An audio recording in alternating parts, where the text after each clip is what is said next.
안녕하세요. 오늘은 할까 말까의 수학에 대해서 알아보고 우울증 극복 방법을 알아보겠습니다. 우선 할까 말까는 인생 최대의 난제인데요. 하도 답이 없어서 속담까지 있죠.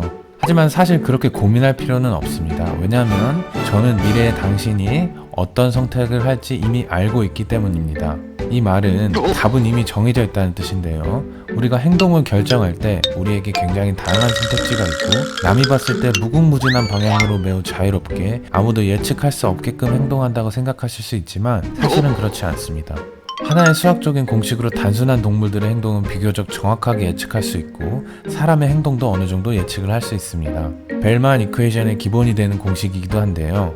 이 공식은 이렇게 생겼습니다. 네, 다들 완벽히 이해하셔서 설명은 필요 없겠지만 이 뭔 소리야? 위식이 뜻하는 바는 생명체가 어떤 특정 행동을 하게 되는 원인은 그 행동을 함으로써 얻을 수 있는 가치가 최대가 되도록 하는 방향이라는 것입니다.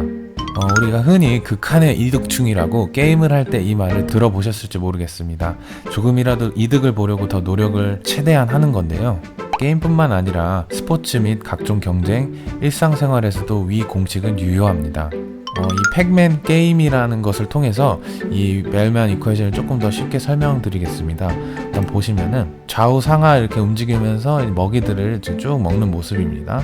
그리고 이제 몬스터들이 이렇게 따라다니죠. 이 몬스터들을 최대한 피하면서 가야 합니다. 이러한 게임을 통해서 위 공식을 다시 한번 설명을 해드리면 일단 x0이란 즉 타임 t라고 이제 t가 0초일 때의 위치라는 뜻입니다. x는 위치고요. 그래서 0초대의 위치는 곧 처음 위치를 말하겠죠. 그래서 t는 시간에서 이제 게임에서 프레임이 있는데 최소 프레임, 그러니까 0.1초마다 한 칸씩 밖에 못 움직입니다. 뭐 가만히 있거나 한 칸씩 좌우 상하 이렇게 움직일 수 있는데 그렇다면 이제 t12는 1.2초 후의 상황이겠죠.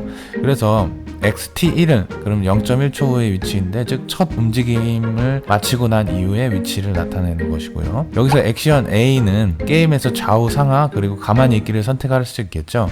그래서 5가지의 선택지가 있는 거고 xt-1에서 at-1 행동을 하면 당연히 xt 위치로 가겠죠. 그리고 xt 위치에서 at 행동을 하면 다음 xt 플러스 1 위치로 가겠죠. fxt-at는 즉 xt 위치에서 얻을 수 있는 보상값이고요. 게임 안에서는 열쇠나 먹이가 있으면 보상이 크고 그냥 텅 빈 통로를 지나가거나 그냥 가만히 기다리면은 그 행동에 대한 보상은 0이겠죠. 그리고 B가 있는데 이 B는 시간에 따라 감소하는 보상값을 보정한 것으로서 너무 먼 미래의 보상, 예를 들어서 우리가 게임을 100만 년 동안 할 건 아니잖아요. 근데 100만 년 후의 보상값은 결국에는 우리에게 의미가 없는 거기 때문에 0이라고 봐야 하겠죠. 그래서 B는 0과 1 사이의 어떤 값을 갖고 여기서 식에서 T의 지수승으로 표현했는데 그러니까 시간이 지남에 따라서 B가 0과 1 사이, 예를 들어서 0.1이면은 0.1이 두 번 곱해주면 즉 2초 후에는 0.01이 되어 있겠죠. 그리고 0.1 곱하기 0.1 곱하기 0.1 하면은 0.001 이렇게 되는 거니까 이 보상값을 보정한 게 계속 수치가 떨어지겠죠. 그러니까 빠른 시일 내에 얻을 수 있는 보상이 어떻게 보면 우리에게 더 큰 이득이다. 그래서 결국 어떤 위치 xt에서 그 위치가 갖는 최대 가치 v는 앞으로 거기서부터 쭉 무엇을 할 수 있고 미래에 얻을 수 있는 보상들의 합이 얼마인지 다 더한 그 값이 최대가 될 때라는 것입니다. 그래서 우리는 이것이 v 값이 최대가 되도록 항상 움직인다는 것이죠. 그래서 팩맨 게임을 잘하는 사람, 즉 이 최대가치 V를 최대로 만드는 그 방향은 처음에는 이제 먹을 수 있는 보상이 많다고 모이가 있는 길만 쭉 가면은 괴물에 부딪혀서 일찍 게임이 끝날 수가 있겠죠. 이것은 장기적으로 봤을 때는 가치가 떨어지는 행동이겠죠. 왜냐하면 가치가 더 높은 방향으로 하는 것은 위 수학 공식에 따르면은 괴물에게 잡아먹히지 않으면서 모든 모이를 다 주워 먹어야 하는 방향이 될 것입니다. 왜냐하면 그래야 미래의 보상값들까지 다 더한 값이 결국에는 더 크기 때문이죠. 그래서 그러려면 아까 영상에서 보셨듯이 제자리에서 기다리거나 모이가 없더라도 괴물을 피해서 돌아가는 길을, 즉 모이가 없는 길을 때로는 택해야 하는 것입니다. 이러한 원리로 어떤 서울의 부동산 값이 비싼 이유를 설명할 수 있는데요. 아래 그림에서 이 숫자 2의 위치를 서울로 비유할 수 있습니다. 우리가 숫자 1에서 시작을 해서 만약에 먹이가 3 위치에 있고 4 위치에 있고 2 위치에 각각 있다면 일단은 이 위치를 가서 4로 가든지 3으로 가든지 해야 되고요. 예를 들어서 2 다음에 3을 들렸으면은 이제 4에 있는 먹이를 얻어야겠죠. 그러면 다시 2로 가야 합니다.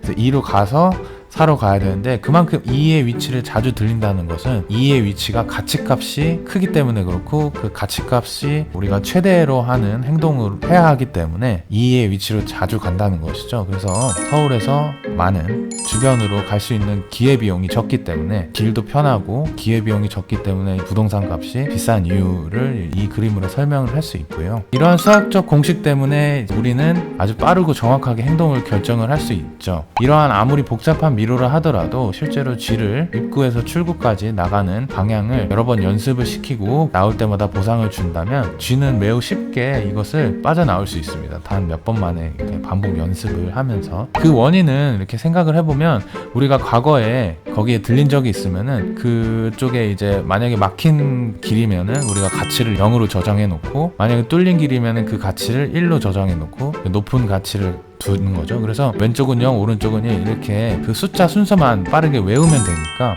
그래서 오른쪽 1, 왼쪽 1, 오른쪽 1, 왼쪽 1 해서 우리가 수학적인 표를 보고 그것을 우리가 어디 방향으로 가야 할지 그것만 알고 있으면 굉장히 빠르게 그 미로를 나올 수 있게 됩니다. 우리가 전체적인 구조를 생각하면서 이제 문제를 풀어야 되는 경우도 생기는데요. 예를 들어서 이제 전체적인 모델을 생각하면서 아래 그림을 보시면 행동하는 게 유리한 그런 면도 있는데요. 우리가 이제 전체적인 구조를 생각하지 않고 단순히 그냥 우리 앞에 있는 뭐 오른쪽 왼쪽 그 가치표를 따져서 이제 수학적으로 더 높은 가치가 있는 쪽으로 빠르게 행동하는 것 외에도, 만약에 우리 ABCD 쪽으로 해서 쭉 여기 시작해서 여기까지 N까지 위치까지 왔는데, 만약에 우리가 이렇게 시작해서 이렇게 끝나는 것만 하지 않고 다시 여기서 시작해서 N에서 시작해서 A로 되돌아가는 것을 해야 된다면, 처음 하는 거지만 전체적인 구조를 알고 있으면 그냥 더듬더듬어서 다시 처음으로 돌아갈 수 있다는 것이죠. 그리고 전체적인 구조를 생각하면, 만약에 아래 방향으로 한 100m 그리고 오른쪽 방향으로 200m 왔다, 난 그 대략적인 것만 알고 있으면은 다시 이제 왼쪽으로 200m 위쪽으로 100m 이렇게 다시 돌아가면은 우리가 원위치로 갈 수 있으니까, 그것을 우리가 가로질러서 갈 수도 있고요, 아니면 이렇게 직사각형 모양으로 방금 말한 대로 갈 수도 있고, 아니면 오히려 더 삥 돌아서 갈 수도 있고요. 그래서 우리가 한 번도 해보지 못한, 한 번도 가보지 않고 그쪽을 길을 가면서 보상을 받았던 적도 없는 상황에서도 우리는 처음 겪는 것을 할 수 있게끔 하는 게 이러한 전체적인 구조를 머릿속에 떠올리면서 하면은 그것이 가능합니다. 그래서 자유의지의 힘이란, 사실은 우리는 이제 생활을 하면서 한 번도 보상을 겪어보지 못했는데 해야 하는 경우가 굉장히 많죠. 예를 들어서 공부 같은 경우에도 그 공부를 함으로써 성공한 삶을 얻고, 거기서 이제 오는 여러 가지 달콤한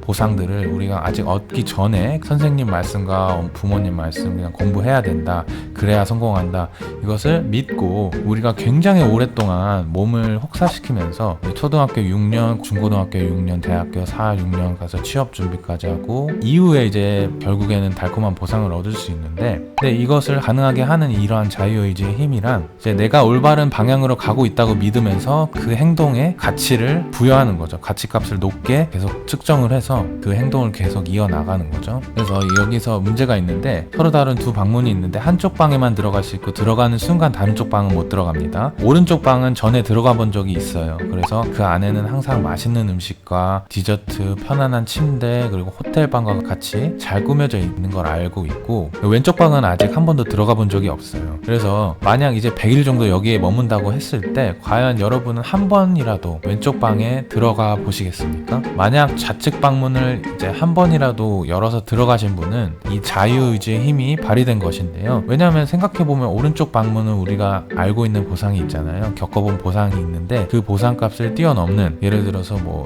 보물이 있지 않을까, 이러한 것들을 상상을 함으로써 오른쪽 방의 보상을 뛰어넘는 어떤 가치값을 상상으로 더 높게 측정하고, 그럼으로써 행동을 옮기는 거거든요. 실생활에서도 이제 수십 년간 효도라는 이제 이름 하에 거동을 못 하시는 부모님을 모시는 분들이 상당히 많은데요. 예를 들어서 뇌졸중이 오신 분들은 하루아침에 거동을 못 하게 되시는 분이 많이 계시고, 이러한 것뿐만 아니라 직장에서도 많이 힘들어하면서 집에 있는 아내와 아이들을 생각하면서 참아내는 가장분들이 굉장히 많으실 거라고 생각이 됩니다. 이런 분들에게는 좌측 방문 안을 계속 들어가시는 거죠. 그 안에 있는 사랑하는 사람의 사진을 보면서 힘을 내는 거죠. 그래서 이러한 현대사회를 사는 우리에게는 도파민이 많이 부족하게 되는데, 수십 년간 오른쪽 방문을 마다하고 좌측 방문을 계속해서 여는 것이죠. 그래서 도파민이 이러한 보상 체계와 관련된 값을 기록할 때 뇌에 분비되는데, 예를 들어서 달콤한 것을 먹거나 우리가 좋아하는 것을 했을 때 뇌에서 분비가 되면서 우리를 행복하게 느끼게 하는 그런 호르몬이 도파민입니다. 이런 것이 분비가 되는데, 이러한 체계에 무리가 올 수 있습니다. 왜냐하면은 좌측 방문을 연다는 것 자체가 내가 가치를 높게 측정한 것을 계속 행하는 것인데 실제로 나에게 돌아오는 보상은 없거든요. 그래서 우리가 계속 선물 상자를 뜯어보고 하는데 우리에게 이제 돌아오는 것은 빈 상자일 뿐이니까, 우울증은 이러한 몸이 느끼는 보상이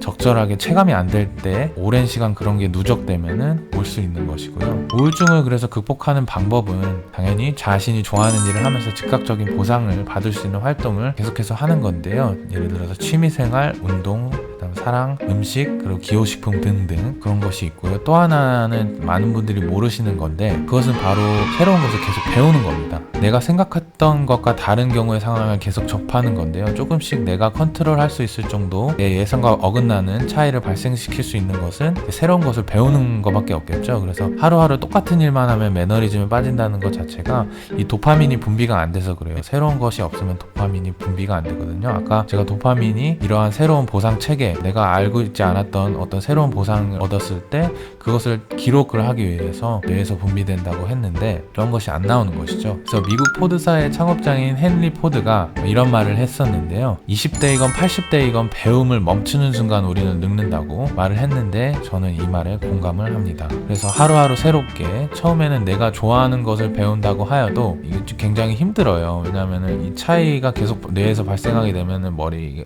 피로감을 느끼거든요. 근데 이제 이것이 뇌를 운동시키는 길이고, 점차 운동에 중독되는 분들이 계신 것처럼 이것도 배우는 것을 즐기게 되면 이 건강에 좋겠죠. 그래서 이것이 우울증을 극복할 수 있는 방법이겠습니다.